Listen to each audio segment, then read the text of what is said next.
दोस्तों, आज एक और दिलचस्प वाकया आपके लिए लेकर आए हैं। अगर वाकया पसंद आए तो वीडियो को लाइक, शेयर और हमारे चैनल को सब्सक्राइब करना मत भूलिएगा।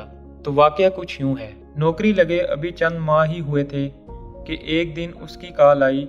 वो मुझे कहने लगी, मुझे चाय बनाने आ गई है, क्या तुम मेरे हाथ की बनी चाय नहीं पियोगे?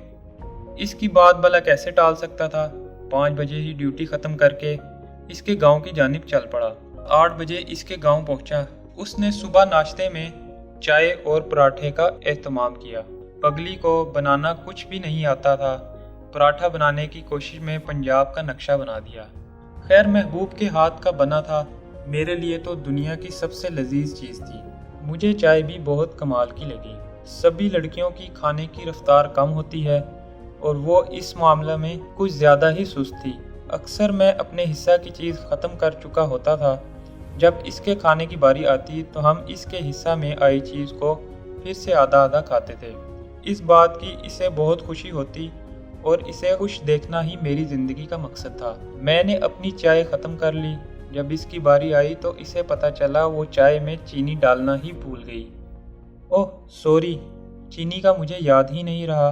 तुमने इतने मज़े से फीकी चाय पी कैसे ली? वापस आने लगा तो एक चिट मेरी जेब में डाल दी कि 1-2 चीज़ें हैं, हो सके तो कल तक पहुंचा देना। काम की मसरूफियत में जहन से निकल गया। एक दिन जेब में हाथ डाला तो वो चिट निकल आई। पढ़ा तो दिल धक से रह गया। सिर्फ एक जुमला तहरीर था, परसों कुछ लोग रिश्ते के लिए आ रहे हैं। इसको बिछड़े अब बरसों बीत गए हैं। आज भी कभी कहीं मेहमान बन के जाता हूँ और मेज़बान पूछता है चाय या कॉफ़ी तो बेख्तियार कानों में जलतरंग बजने लगती है और एक मिठास कानों में घुल जाती है। मुझे चाय बनाने आ गई है, क्या तुम मेरे हाथ की बनी चाय नहीं पियोगे? और बेसाख्ता मेरी ज़ुबान से निकल जाता है चाय बगैर चीनी के। सभी हैरान होकर पूछते हैं बगैर चीनी के क्यों? तो हर किसी को कौन बताए और कैसे समझाए कि जायका तो वो अपने साथ ले गई।